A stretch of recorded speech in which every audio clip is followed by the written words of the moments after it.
Bonjour, est-ce que mon concept est franchisable? Si on me pose la question comme ça et qu'on regarde la liste des clients de franchise management, on va répondre spontanément oui, parce que nous avons des clients de toute taille, de quelques millions d'euros à plusieurs milliards, voire même dizaines de milliards d'euros de chiffre d'affaires, et puis dans tous les secteurs d'activité, y compris les plus improbables.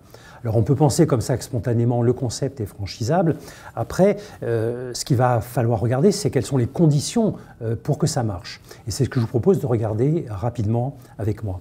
Alors d'abord, est-ce que mon concept est franchisable? Bien, si votre activité elle est clairement identifiée et que vous êtes capable d'expliquer vos différences par rapport à vos concurrents sur votre marché, c'est une première étape.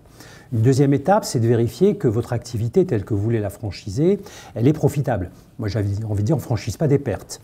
Deuxième ou troisième point, vous avez par exemple localement une activité que vous exercez qui fonctionne bien et on peut imaginer facilement de dupliquer la même activité sur d'autres territoires.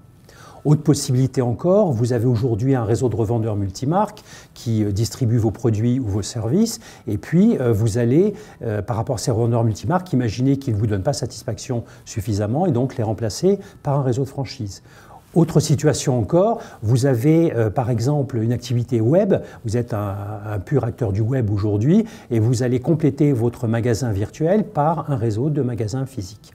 Donc ça, c'est quelques repères qui vous permettent de savoir si la franchise peut vous correspondre. Et puis après, des conditions pour que ça marche. La première des conditions, c'est de démontrer d'abord que ce que vous voulez dupliquer en franchise, ça fonctionne. Donc il faut vous-même faire une première expérience de franchise. Deuxième point extrêmement important aussi dans les conditions, c'est que vous preniez conscience que devenir franchiseur, c'est un métier à part entière, ça ne s'invente pas, ça prend du temps, il faut investir des moyens, des ressources humaines, financières, techniques, et donc c'est important de prendre conscience de ça. Et puis le troisième point qui à mes yeux est le plus fondamental, c'est d'avoir conscience aussi qu'un franchisé, ce n'est pas un être immatériel, c'est un individu qui a confiance en vous, et parce qu'il a confiance en vous, il va investir son capital et tout son temps de travail dans votre concept. Ça veut dire que concrètement, vous devez avoir une éthique et une déontologie qui justifient la confiance qu'il met en vous. Merci.